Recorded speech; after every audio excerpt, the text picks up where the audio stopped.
নাঙ্গলকোটে চাঁদার দাবিতে ব্যবসা প্রতিষ্ঠান ও বাড়িঘরে হামলার প্রতিবাদে দুই পল্লী চিকিৎসকের সংবাদ সম্মেলন।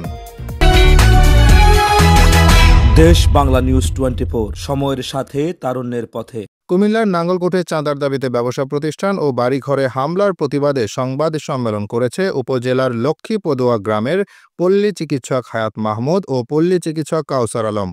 বুধবার সকালে উপজেলার রায়কোট উত্তর ইউনিয়নের লক্ষ্মীপদুয়া গ্রামে এ হামলার ঘটনা ঘটে। এ ঘটনায় নাঙ্গলকোট থানার পৃথকভাবে লিখিত অভিযোগ করেন ভুক্তভোগীরা। সংবাদ সম্মেলনে বক্তব্য রাখেন পল্লী চিকিৎসক হায়াত মাহমুদ ও পল্লী চিকিৎসক কাউসার আলম ফারুক। এই সময় উপস্থিত ছিলেন সমাজসেবক মফিজুর রহমান, রফিকুল ইসলাম, মাহবুবুল হক, মোহাম্মদ খলিল, নাসির আহমেদ, মোহাম্মদ হানিফ, মোহাম্মদ নবী সহ আরও অনেকে। পল্লী চিকিৎসক হায়াত মাহমুদ ও কাউসার আলম ফারুক বলেন, আমার নামে ফেসবুকে এবং দেশে বিদেশে মিথ্যা একটা অভিযোগ নিয়ে প্রপাগান্ডা চালাইতেছে কিছু অসাধু ব্যক্তি, ৩-৪ জন। আমাদের গ্রামের একজন হলো মিজান, একজন হলো এমরান, মোফাজ্জল। এরা এই জন্য মিথ্যা প্রপাগান্ডা চালায়, একটা অভিযোগ আনি আমার উপরে এবং আমার দোকানে হামলা করে এবং আমার ভাই কাউসারের বাড়িতে হামলা করে। তো যাই হোক, আমার ভাই কাউসার আলমের ছেলে এই হলো ড্রাগ এডিক্টেড। এরপরে দীর্ঘদিন থেকে অসুস্থ, মানসিকভাবে সাইকিয়াট্রিক ডিপ্রেশনে ভুগতেছে। এর হাসপাতালে নেওয়া হয়েছে, হাসপাতালে ডাক্তারের সার্টিফিকেটও আছে পাবনাতে। এরপরে আমরা থানার আশ্রয় নিয়েছি, পুলিশের আশ্রয় নিয়েছি। ওনারা দীর্ঘদিন থেকে জেলে দেওয়া হয়েছে 2-3 বার। এরপরে সে চলে এসছে। সে মানসিকভাবে অসুস্থ। দেশে আসি হাতাচুরি লাতাচুরি করে আমাদের মান সম্মান ক্ষুণ্ণ করতেছে। এখন আমরাও সমাজের কাছে বিচার চাইছি এবং থানা পুলিশের কাছে বিচার চাইছি এবং দেশবাসীর কাছে বিচার চাইছি। তো ওনারা এ পর্যন্ত সহযোগিতা করছেন। ওনারাও থানায় জেলে দিয়েছেন। উনি চলে আসেন, মানে বারবারে ছেলে চলে আসে, আসি আমাদের উপরে অত্যাচার অবিচার। তার মা বাবারাও আক্রমণ করে, দাসিনী লইয়া আক্রমণ করে। এখন গতদিন এই আমাদের পাহাড়ে একটা মেয়ে, 5 বছরের একটা মেয়ের নামে একটা অভিযোগ আনছে, মানে কাউসারের ছেলের নামে, যে ড্রাগ এডিক্টেড এবং অসুস্থ। তো তার নামে একটা মিথ্যা অভিযোগ আনছে। আনার পরেও বলছি এটা মিথ্যা হোক হাসা হোক, আমরা এটা দেখি এটার বিচার হবে অথবা আইনের আশ্রয় নেওয়া হোক। আমরাও এটার বিচার চাই। আমরা ছেলে হোক মেয়ে হোক আর যে সমাজের যেই হোক, আমরা তাদের বিচার চাই। আমরা তাদেরকে ছাড় দিতে রাজি না। এখন এই কথার পরে, আমরা এই কথা বলার পরে এখন আমার ভাই কাউসারের বাড়িতে এই 3টা ছেলে আরও 10-12 জন নিয়ে তার বাড়িতে যাইয়া বলতেছে, আমারে 1 লক্ষ টাকা দেন, দিলে আপনাকে যে ছেলের নামে অভিযোগ আসছে এটা আমরা সমাধান করে দেবো। তো বলছে না, টাকা দেবো কেন, এটা আইনের কাজ আইনে করবো। ছেলে যদি অপরাধ করে অপরাধের শাস্তি পাবে, আমি কেন টাকা দেবো? তারা আক্রমণ করার চেষ্টা করছে। তারা না ভাই তার দরজা কোভাই বেয়াটে কোভাই। এরপরে তারা চলে এসছে। আসার পরে এই কথার উপরে রইল। এখন সকাল 9টায় আমি দোকান খুলছি। খোলার পরে হঠাৎ করে এই 3 জন, একজন হলো মোফাজ্জল, একজন হলো মিজান আর একজন হলো এমরান। এরা 3 জনে আসি এবং তারা আমার গায়ে প্রথমে ঢুকি সুন্দর করে বলছে যে আপনার ভাই বিচারিটা আমরা সমাধান করে দেবো, আমাদের টাকা 1 লাখ দিবেন। আমি বলছি না, টাকা দেবো কেন? যদি আমার বাতিজা অপরাধ করে থাকে তাহলে তার বিচার আছে, আইন আছে, দেশবাসী আছে, এরা বিচার করবো। বিচারে যা হয় আমরা একমত, কোনো টাকা পয়সা দিতে পারতাম না, লড়িতে পারতাম না।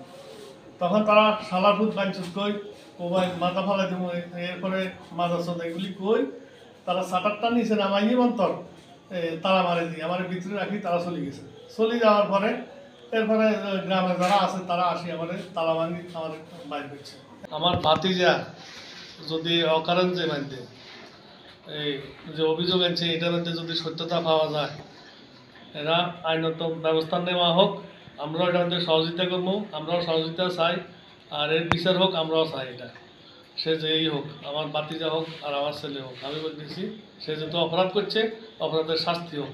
তবে এটাকে কেন্দ্র করি আমরা নিরীহ মানুষ, আমরা ভদ্রতা বজায় রাখতে যাই আমাদের উপরে যে দোকানের উপরে হামলা করতেছে, বাড়িতে যে হামলা করতেছে, আমরা এটার জন্য প্রতিকার চাই। প্রশাসনের দৃষ্টি আকর্ষণ করতেছি যেন প্রশাসন আমাদের এই ব্যাপারটা দেখেন।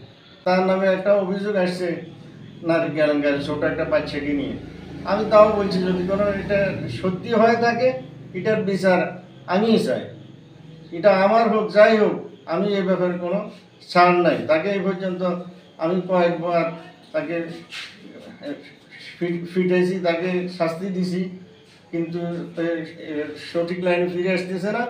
এই জন্য আমি বলছি যে এটা যদি কোনো সঠিক হয় আমি এটা বিচার চাই। কিন্তু তারা এই আমাকে বিভিন্ন হুমকি ধমকি দিচ্ছে এবং আমার কাছে টাকা দাবি করতেছে যে আপনার ছেলে এই ধরনের অপরাধ করছে, এখন আমাদেরকে 1 লক্ষ টাকা দেন, তাহলে আমরা এটা একটা ফয়সালা মিটমাট করে দিব। তখন আমি বলছি কেন দিব আমি টাকা?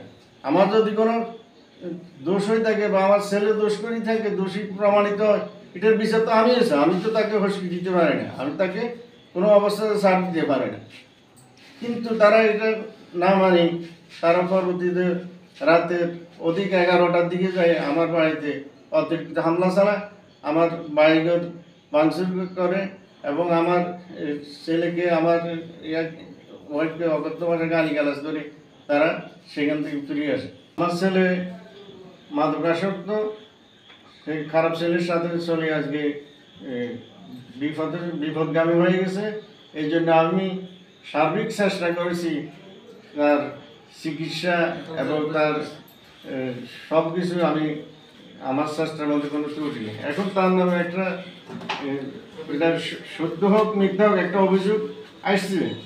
আমি এই অভিযোগ তারা যদি কোনো এটা প্রমাণিত করতে পারে, তারা আইনগত ব্যবস্থা নেয়, এতে আমার কোনো আপত্তি না। আমি তারা যেখানে যাইতে হয় আমি তাদের সাথে একমত আছি, সহযোগিতা আমি করব এবং তার যদি কোনো এটা সত্য প্রমাণিত হয়, এটা যে বিচার হয় আইনগতভাবে, আমি এটার সাথে একমত আছি। এতে কোনো আমার দ্বিমত নেই, কোনো আমার প্রশ্রয় নেই। আমি যেহেতু একটা দল করি, আমার ছেলে অপরাধ করছে, ছেলের বিচার হবে, কিন্তু আমার নামে যে প্রভাকাণ্ড অথবা আমার দলের নামে এটা যাতে কোনো অবস্থাতে না হয়, এটা আমি মেনে নিতে পারি না। আমি এটা যারা আমার নামে, আমার দলের নামে প্রভাকাণ্ডা করতেছে, করতেছে, আমি এটারও বিচার চাই। দেশ বাংলা নিউজ 24, সময়ের সাথে তারুণ্যের পথে।